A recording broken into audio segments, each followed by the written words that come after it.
보통의 사람들이 보편적인 노력을 해요. 보편적인 노력. 그냥 누구나 할 수 있는 노멀한 거, 보편적인 기준을 가진 거. 그러니까 노력을 안 하는 사람은 없어요. 누구나 노력을 합니다. 근데 그 노력이요, 보편적인 거야. 아주 획일적이고 단편적인, 보편적인 이런 거죠. 삼겹살집에서 테이블 닦을 때 뭘로 닦아요? 기름기 제거하려고. 소주 뿌려서 닦죠. 그냥 그런 거예요. 그냥 바닥이 미끄럽네? 오케이. 소주 뿌려서 한번 쫙 닦자. 쫙 닦았어. 안 되네? 안 되네? 아니야. 한 번 더 해보자. 오케이. 락스 갖고 와. 뜨거운 물이랑 락스 갖고 와. 쫙 뿌려. 저희 그 매장이 40평이 한 50평 조금 안 되는 매장인데요. 그거 락스 뿌려서 철수 세미로 밀려면 몇 시간 걸릴 것 같아요? 한 3시간 정도 걸려. 한 2-3시간 정도 걸리거든요. 그 작업이. 이거 빡빡 다 밀어야 되기 때문에 한 2사람이 붙어가지고. 노력이죠. 힘든 노력이에요. 서빙을 하고 요리를 하는 거 위에 또 다른 노력을 한 거야. 그 친구들. 그거 저도 알아요. 지금까지 그걸 많은 것들을 봐왔고. 근데 락스 뿌려서 쫙 닦았어. 어라? 안 되네? 오케이. 이건 안 되는 거야. 그때부터 정확한 답을 내려요. 어쩔 수 없는 거야, 이거는. 안 되는 거야. 답을 내리기 때문에 해결할 방법을 찾을 필요가 없어요. 이 친구들은. 왜냐? 이미 결론을 정확히 도출해냈거든요. 그 많은 사람들이 머리를 맞대고요. 결과를 도출해냈습니다. 어떤 결과? 안 되는 거다, 이거는. 이거는 포기해야 돼. 이걸 해결할 수 있는 방법은 타일공사라는 방법밖에 없는데 이걸 우리가 하는 건 회사 입장에서도 그렇고 지금 우리 가게도 타격이 너무 커. 오케이, 그럼 이건 어쩔 수 없는 거야. 언젠가 해결하자. 이렇게 하고 그냥 6개월을 방치한 거예요.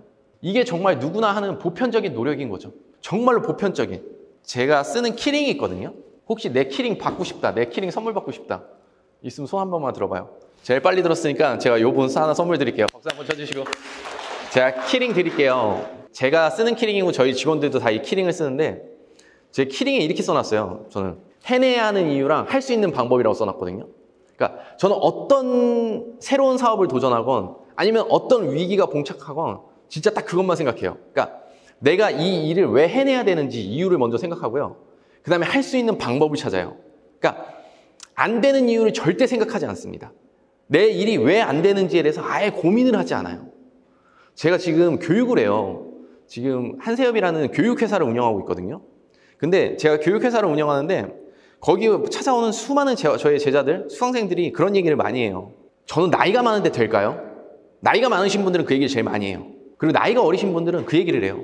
저 나이가 어린데 될까요? 어떡하라는 얘기야. 뭐 중간치로 맞추자는 얘기예요, 뭐예요. 어떻게 방법이 없는 얘기잖아요. 그러니까 똑같은 거 가지고 얘기해요. 나이 어리신 분들은 저는 연륜이 없고 인맥도 없는데 할 수 있을까요? 나이 많으신 분들은 전 나이가 많아서 머리가 굳었는데 할 수 있을까요? 이런 얘기를 하세요. 똑같은 걸 가지고. 그러면 저는 그렇게 얘기하거든요. 대표님 축하드려요. 대표님은 지금 안 되는 이유를 찾았어요. 그러면 대표님이 내릴 수 있는 답은 딱 2개다. 지금 안 되는 이유를 찾았으니까 이걸 해결할 수 있는 방법을 찾아라. 그게 아니면 안 되는 이유를 찾았으니까 때려치시면 된다. 세상에 할 수 있는 일이 얼마나 많냐. 대한민국의 직업이 몇만 가지가 있을 거다. 뭘 굳이 이걸 가지고 고민하냐. 안 되는 이유를 찾았으면 빨리 때려치세요, 대표님. 뭘 굳이 고민을 해요. 저 이렇게 얘기하거든요. 수많은 사람들이 안 되는 이유를 찾아요. 저는 경영 컨설팅이라는 어떤 기업을 컨설팅하는 일을 시작하면서 돈을 벌었거든요. 한 3년, 진짜 3년 만에 기하급수적인 돈을 벌었어요. 뭐 아까 얘기하신 뭐 유산화처럼 월에 뭐 8억 이렇게는 아니지만 그래도 연에 10억 이상은 그냥 무난하게 찍는 그 정도의 소득을 거뒀었거든요. 근데 제가 처음에 회사에 입사했을 때 그때 선배들이 뭐라고 했는지 아세요? 선배들이 야 교야, 야 너는 이거 끝물에 들어와서 뭐하러 우리 회사 들어왔냐? 야 이거 시작 포화야. 이미 끝물이야. 야 경쟁자 너무 많아. 야 때려치고 딴 일 찾아. 이랬거든요. 근데 결국 그 선배들이 때려치고 다른 일을 찾으셨어요. 예. 저는 다른 일을 찾지 않고 지금도 그 일을 하고 있고요. 저는 그 일로 성공을 했는데 지금은 그 선배님들은 거기 계신 분들이 없어요. 안 되는 이유를 찾은 거야. 안 되는 이유를 찾았기 때문에 거기에 매몰돼 버립니다. 안 되는 이유를 찾은 사람은요. 거기에 무조건 매몰돼요. 왜? 이미 스스로 안 되는 이유를 찾았어. 시장이 포화야. 경쟁자 너무 많아. 우리 회사는 브랜드가 약해. 상품이 안 좋아. 안 되는 이유를 찾은 거예요. 그러면 저는 그때마다 저희 제자들한테 얘기해요. 아니 그런 이유를 찾았으면 그렇게 좋은 이유를 찾았으면 빨리 때려치세요 대표님. 왜 거기서 끙끙대고 앉아있냐고. 빨리 때려치고 다른 일 찾든지 아니면 해결할 수 있는 방법을 찾아라. 그게 뭐 하는 짓이냐. 저는 그렇게 얘기를 합니다. 대표님들도요. 지금 하시면서 많은 이유를 스스로 찾아내신 분들이 있을 거예요. 많은 이유를 분명히 찾아내셨을 겁니다. 왜냐하면 현직에 있기 때문에 더 많은 이유를 찾아낼 거예요. 현직에 있기 때문에. 근데 그 이유를 찾아내셨다면 그 이유에 매몰되지 마시고요. 해결할 수 있는 방법을 찾으셨으면 좋겠어요. 저는 해결하고자 하면 불가능은 없다고 생각하거든요. 이런 거잖아요. 제가 좋아하는 말 중에 하나거든요. 세상에 불가능은 없다. 무능력한 사람이 있을 뿐이지. 여기 있는 대표님들이나 저 같은 경우에는 우린 전기차를 만들 수 없잖아요. 우주로 로켓을 쏠 수 없단 말이에요. 근데 그건 누군가를 하고 있잖아요. 그러면 그게 불가능한 거예요? 아니면 나한테 능력이 없는 거예요? 내가 그걸 할 수 있는 능력이 없는 거죠. 우리는 그런 일에 도전해보지도 않았지만, 그죠? 근데 우리가 도전해봤다면 또 어떤 결과가 도출됐을지는 모르죠. 불가능이라고 생각하지 마세요. 분명히 안 되는 이유, 지금 힘드신 이유들이 있을 거예요. 근데 그걸 해결할 수 있는 방법을 찾아야 됩니다. 안 되는 이유를 찾기 시작하면 거기에 정말로 순식간에 매몰돼요. 제가 지금 담배를 끊은 지가 지금 1년 됐거든요. 1년 됐는데 하루에 2각씩 폈었어요. 근데 끊으려니까 금방 끊어지더라고요. 지금 담배 1년 동안 너무 수월하게 끊었거든요. 제가 그 담배를 끊을 수 있었던 이유가 그거예요. 주변에서는 아 진짜 독하다. 너 진짜 독하다. 이런 얘기를 많이 하거든요. 근데 제가 독해서 끊은 게 아니에요, 이걸. 제가 독해서 끊은 게 아니라 제가 술 먹고 이럴 때 아니면 저도 일을 하니까 스트레스 받을 때가 너무 많잖아요. 회사도 여러 개를 운영하고 있고. 스트레스 받을 때가 너무 많거든요. 그리고 술 한잔 먹으면 담배 너무 생각나고요. 그래갖고 술 먹을 때는 사람들한테 맨날 담배 피라고 그래요, 옆에서. 야, 담배 좀 펴줘.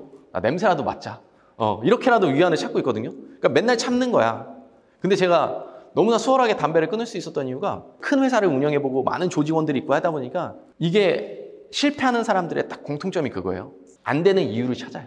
그러니까 담배를 펴야 되는 이유를 만들어냅니다. 금연에 실패하는 사람들은요, 담배를 펴야 되는 이유를 만들어내요. 나 지금 힘드니까. 스트레스 받았으니까. 이거 안 피면 정신병 걸릴 것 같으니까. 아니, 술 한잔 했으니까. 그냥 이유를 찾아내요. 저도 영업조직을 운영했지만 영업에서 실패하는 친구들은요, 이유를 찾아냅니다. 자기가 실패해야 돼도 마땅한 합리적인 이유를 계속 찾아내기 시작해요. 그러니까 실패하는 거거든요. 제가 그거를 보고 가르치면서 지금 담배 피고 싶을 때마다 저 그 생각해요. 내가 저렇게 치사한 사람은 되지 말자. 강단에 올라가서 유튜브를 하면서 많은 사람들한테 이렇게 하세요, 저렇게 하세요 얘기를 하는데 내가 봤던 그 치사한 사람은 되지 말자라고 스스로 생각을 해요. 제가 그거를 앞에서 보고 있으면 수많은 직원들이 있으면 수많은 제자들이 있으면 그게 되게 치졸해 보일 때가 많아요. 자꾸 나이 핑계대고 시장 탓하고 그다음에 경쟁자 탓하고 상품 탓하고 그다음에 고객 탓하고 자기 탓은 없어요. 크게. 뭐든지 외부의 탓을 찾아버립니다. 아까 전에 그 얘기 너무 좋더라고요. 그 남이 했다면 나도 할 수 있단가? 그 얘기 써 있더라고요. 제가 맨날 그 얘기 하거든요. 내가 했다면 당신도 할 수 있다고? 그러니까 저도 제가 돈을 이렇게 벌 줄 몰랐어요. 저도 야 진짜 이게 내 삶이 맞나 싶을 정도로 돈을 벌면서 이게 옛날에는 참 꿈꿔보지도 못했던 일인데 어느 순간 또 이루어지더라고요. 어느 순간 진짜 거짓말처럼 이런 거였어요. 제가 항상 하는 게 어떤 일을 할 때 롤모델을 딱 정해요. 내가 그 회사 조직에 있으면 조직, 아니면 연봉으로 따지면 연봉, 아니면 어떤 사업이면 사업, 롤모델을 딱 정하고요. 맨날 그 생각을 합니다. 똑같은 생각을 해요. 저 사람이 했는데 뭐 나는 못해. 뭐 쟤나 나나 똑같이 눈 달리고 코 달리고 뭐 다 달려있는데 쟤라고 뭐 특별한 사람이야? 그냥 이렇게 해서 제 롤모델을요 조금 낮춰버려요. 그러니까 롤모델을 존경하고 하지만 선망의 대상 막 거대한 사람이라고 생각하진 않아요. 그러니까 쟤도 사람이고 나도 사람인데 왜 못해? 하면서 편안하게 생각합니다. 그럼 제가 했으니까 나도 할 수 있다 해서 그 사람이 하는 방향을 그대로 따라가거든요. 대신 아까 얘기한 것처럼 계속 내가 할 수 있는 방법만 찾아요. 어떤 힘든 일, 고난, 역경에 부딪혔을 때. 그리고 보편적인 노력을 노력이라고 얘기하지 않고요. 노력의 기준을 많이 올립니다. 전 세계에서요, 에베레스트 산맥, 그 에베레스트가 정말 높은 산이잖아요. 해발 8,000m가 넘는. 거기를 55년부터인가 등반하기 시작했다고 하더라고요. 처음 등반이 됐을 때요, 그때. 매해마다 그 정상을 밟는 사람이요, 한둘, 많으면 3명이었대요. 한둘, 세 명 정도. 근데 1987년에 2명이 정상을 등반했는데 88년도에 다음 해에요 50명이 등반에 성공했대요. 전년도에 2명이 등반에 성공했는데 다음 연도에 50명이 등반에 성공했다 하더라고요. 그러니까 한 해 만에 수치로 따지면 몇 배가 올라간 거예요? 25배의 수치가 올라간 겁니다. 25배. 어마어마한 수치예요. 과연 이런 일이 왜 벌어졌을까요? 베이스 캠프라고 아시죠? 중간에 기지, 중간 기지. 원래 베이스 캠프가 해발 3,000m에 있었대요. 에베레스트가 8,000m잖아요. 근데 3,000m의 베이스 캠프가 있었대요. 3,000m 가서 쉬고 그 다음에 5,000m를 가야 되는 거야. 그 다음 연도에 처음 간 사람이 3,000m가 너무 낮다고 생각을 해가지고 베이스 캠프를 5,000m로 올려놨대요. 그랬더니 수치가 25배 올라간 거예요. 그러니까 예전에는 5,000m로 올라가야 되는 거죠. 근데 지금은 베이스 캠프까지 도착하면 3,000m만 가면 되는 거야. 그러니까 수치가 25배 올라갔다는 거예요. 저는 그게 기준이 바뀌었기 때문에 그런 일이 생긴 거라고 생각하거든요. 기준이 바뀐 거야. 베이스 캠프의 기준. 본인이 생각하는 기준의 선이 올라갔기 때문에 이게 수치가 기하급수적으로 올라간 거죠. 제가 아까 노력이라는 얘기 했잖아요. 보편적인 노력. 사람들이 다 노력을 했다고 생각해요. 진짜 노력 안 했다고 생각하는 사람이 아무도 없거든요. 근데 그 노력의 기준이 어딘지는 한번 곰곰이 생각을 해봐야 돼요. 내가 생각하는 노력의 기준이라는 게 도대체 어느 정도가 노력의 기준인 건지. 저를 찾아오는 많은 제자들이요 그런 얘기를 하죠. 저는 노력하는데 안 된대요. 저 노력하는데 안 된대. 예전에 제가 이게 생각나요. 강의가 이렇게 여러분들을 모시고 강의가 끝났는데 한 여성분이요. 지나가면서 얘기하는데 잠깐만 얘기 좀 들어달라고 하면서 막 우는 거예요. 저 자꾸 막 울더라고요. 자기는 진짜 너무 열심히 하는데 이 일이 너무 좋은데 보험하시는 분이었거든요. 너무 좋은데 안 된다는 거예요. 그러면서 막 우시더라고요. 정말 나는 너무 노력하는데 막 울어요. 막 그래갖고 제가 그랬어요. 제가 뭐라고 했을 것 같아요? 막 앞에서 막 서럽게 울어. 자기 진짜 열심히 하는데 너무 안 된대. 뭐라고 했을 것 같아요, 제가? 대표님, 근데 나 언제 봤다고 울어요?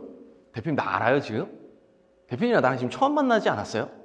그럼 처음 본 사람을 자꾸 힘들다고 우는 게 대표님 지금 정상적이라고 생각하세요? 대표님 지금 정상이 아닌 거다. 대표님 생각부터 바로 잡아라. 나 언제 봤다고 지금 내 앞에서 울고 있냐. 나 아냐고. 그랬더니 갑자기 눈물 뚝 치더라고요. 내가 그때 알았어. 오케이. 사람의 마음은 이렇게 간사하다고. 그렇게 서럽게 우시던 분이요. 그냥 뚝 쳐요. 자기도 민망한 거야. 갑자기 그 상황이. 그래서 얘기했어요. 대표님 뭘 그렇게 노력했는지 한번 적어봐요. 그러면 수첩 있네. 한번 적어보세요. 도대체 뭘 그렇게 노력을 했어요? 그랬더니 크게 못 적어. 대표님 근무 시간에 열심히 일하죠. 나도 근무 시간에 열심히 일해요. 나도 아침 새벽 6시에 일어나서 일 나가요. 그리고 저녁 늦게 퇴근하고. 대표님이 일하는 시간에 다른 사람들은 도박하고 유흥하고 술 먹지 않는다. 남들 그 시간에 다 일을 한다. 근데 그 노력이 어떻게 다른지가 판가름이 나는 거다. 어떻게 남들과 다르게 차별성을 두고 얼마나 더하는가를 두고 이 성공이 판가름되는 거지. 대표님처럼 근무 시간에 열심히 하는 거? 나도 그 정도는 한다. 대한민국에 있는 모든 사람들은 근무 시간에 열심히 일한다. 그 시간에 술 먹고 도박하는 사람들이 많지 않다. 근데 대표님은 본인의 보편적인 노력을 가지고 자꾸 얘기를 하는 거다.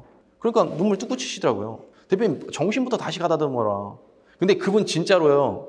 지금은 그때 하셨을 때보다 연봉이 한 1.5배? 제가 많이는 못 늘려드렸어요. 근데 1.5배 정도? 지금은 진짜 그분도 만족하실 만큼 계속 늘어나는 거죠. 그게 불과 한 4, 5개월 전 일이니까. 노력의 기준만 바꿔도요. 어느 정도 바뀌어요. 근데 저는 왜 이 노력이라는 게 사람들이 이렇게 흔히 나는 노력했어라고 얘기한다고 생각하냐면 제가 이런 적이 있어요. 한 번은 저희 같이 사업을 하시는 사장님이랑 동업을 하는 사장님이랑 그 다음날 오후 4시까지 서로 사업 계획서 완료해서 서로 비교해서 보자. 어떤 계획이 더 좋은지. 토요일날 4시까지 교환해서 보자. 그러고 금요일날 강의라고 끝나고 들어가면 한 9시 정도 좀 넘어요. 그러면 그때부터 들어가서 사업 계획서 다시 한번 다 쓰고 수정하고 한 새벽쯤 잤나 봐요. 한 새벽 한 2시쯤? 뭐 한 요 정도 잠들었어요. 다 완료하고 그러고 아침에 일어나서 뭐 또 수강생들 피드백 해줄 거 있어서 아침에 그때 한 8시인가 일어나서 밥 먹고 바로 또 일 시작하고 어제 사업 계획서 못 쓴 거 해가지고 4시에 마무리하고 기다리고 있었거든요. 그랬더니 이제 그 주말 토요일 아침에 또 계속 일하고 있으니까 하루 종일 와이프가 방문 쓱 열더니 얘기하더라고요. 오빠 주말엔 좀 애랑 놀아주면 안 돼? 짜증 난 거죠. 주말에도 방에 들어가서 계속 일하고 있으니까. 그래서 미안해 나 요거 4시에 요것만 서로 교환만 하고 5시부터 나가서 애랑 놀게 하고 했는데 4시가 됐는데 사장님한테 연락이 안 와요. 그 사장님한테. 그래갖고 나 전화를 했지. 사장님 4시 됐는데 안 보내요? 그랬더니 다 해가요. 조금만 기다려주세요. 다 해가요. 거의 다 됐어요. 지금 다 해갑니다 하고 또 끊더라고요. 그 사장님이요. 돈으로 사람을 비교하면 안 되지만 그 사장님의 연봉이요. 저희 10분의 1도 안 돼요. 20분의 1도 안 될 거예요. 20분의 1도 안 되는 사장님이에요. 그러니까 내가 기회를 준 거지. 이 사람한테 투자를 해주고 아이템이 좋다고 생각해서 많은 투자를 해주고 기회를 준 거란 말이에요. 이 사람한테. 정말로 그 사람 인생에서 있을 수 없는 기회를 줬다고 저는 생각을 해요. 근데 지금 다 해간대. 이게 어떤 진정성의 문제라고 생각해요. 그러니까 한 번이라도 본인의 삶에 대해서 진정성 있게 정말로 혼자만의 시간을 가지고 나는 왜 지금까지 안 됐을까? 내 나이가 37인데 37을 먹도록 나는 왜 이렇게밖에 못 살까? 남들은 떵떵거리고 사는 친구들이 너무 많은데 나 왜 이렇게밖에 못 살까? 근데 난 진짜 뭔가를 뭘 했을까? 난 진짜로 노력하고 있는가? 여기에 대해서 진정성 있게 본인의 삶에 대해서 한 번도 저는 자신과 대화해보지 않은 사람이라고 생각해요. 그냥 엄청 뭐라고 했거든요. 뭐든지 이런 식인 거예요. 다 해가요. 다 됐어요. 이제 하려고요. 나중에요. 다음에요. 제일 많이 하는 얘기가 다 이런 식이에요. 제가 많은 사람들이랑 회사를 같이 운영하니까 다 이런 식이야. 저희 제자들도 숙제를 내줘요. 과제를 내줘요. 목표를 잡아줘요. 그러면 다 해가요. 아, 다 됐어요. 아, 거의 다 됐어요. 아, 다음 달이면 이룰 것 같아요. 이번 달에 하기로 했으면 이번 달에 이뤄야지. 4시까지 하기로 했으면 4시까지 하는 게 끝인 거예요. 4시까지 하기로 했는데 4시까지 못 해내잖아요. 저는 그러면 이거는 논 거라고 생각해요. 이 사람은 그냥 방탕하게 놀아버린 거야. 결과로 증명하지 않으면 노력한 게 아니라고 생각하거든요. 저는 노력은 설명하는 게 아니라 증명하는 거라는 얘기를 정말 좋아해요. 노력을 설명할 필요가 없어요. 구구절절에 내가 열심히 일한 걸 뭐하러 얘기를 해. 결과로 딱 보여주면 돼요. 제가 사람들한테 굳이 내가 뭘 어떻게 사네 이렇게 얘기할 필요가 없어요. 저는 결과로 보여주거든요. 내가 사는 집, 내가 가진 재산, 내가 이뤄낸 업적들, 나는 그냥 결과로 보여주면 돼요. 그럼 이 사람들이 내가 노력했다고 얘기 안 해도요, 알아들어요. 아, 저 사람은 열심히 사는 사람이구나. 제가 방송을 키거나 강의를 하면 사람들이 그걸 진짜 많이 물어봐요. 대장님은 도대체 하루에 몇 시간 주무시죠? 이거 왜 물어볼 것 같아요? 내가 하루에 12시간 자는지 궁금해가지고? 아니에요. 굉장히 적게 잔다고 생각을 할 거야. 저 사람은 정말로 노력을 하고 있구나 생각을 하니까 물어보는 거거든요. 내가 결과로 도출해줬기 때문에. 결과로 정확히 증명해 준 거예요. 결과로 증명해주지 않은 삶은 아무런 대화가 필요 없습니다. 혼자 정신승리야. 내가 노력을 했다라는 건 그냥 정신승리야. 계속 그렇게 합리화하면서 살 거야. 그 사람은. 왜? 증명하지 않고 계속 설명하거든요. 제가 아시는 분들이 거의 그래요. 제가 만나서 저도 이제 지방 출신이고 제가 중학교를 졸업했어요. 중졸 했거든요. 17살 때 자퇴해서. 저희 지역에서는 좋은 인맥은 없어요. 지금 서울 와서 정말 좋은 사람들과 어울리지만 지금은 성공했기 때문에 그 당시에는 전혀 그런 친구들 없었거든요. 그 친구들 만나보면 대부분이 그래요. 제가 친구들이랑 술을 안 먹거든요. 그 얘기가 그거예요. 같이 술을 먹으면 맨날 본인이 얼마큼 열심히 살고 있는지 얼마나 치열하게 살고 있는지 그걸 너무 얘기를 구구절절 많이 해요. 한 친구는 하루에 맨날 4시간, 5시간밖에 안 잔대. 근데 소득이요 한 300~400밖에 안 돼요. 그러면은 하루에 4시간 자면서 그 친구 말대로 일을 하면 최저시급으로 따져도 그보단 더 벌어야 되거든요. 그러니까 뭔가를 하는 게 아닌 거야. 근데 계속 누군가를 만나면 설명을 해줘요. 내가 어제도 4시간밖에 못 자가지고 피곤해 죽겠고 막 우리 회사가 어떻고. 그냥 증명할 수 없으니까 자꾸 설명하는 거예요. 네, 저는 그런 사람들을 믿지 않거든요. 증명하지 않으면 그건 노력이 아닌 거야. 그냥 논 거지. 결과로 도출해낼 수 없는 거는 그냥 전 놀았다고 생각해요.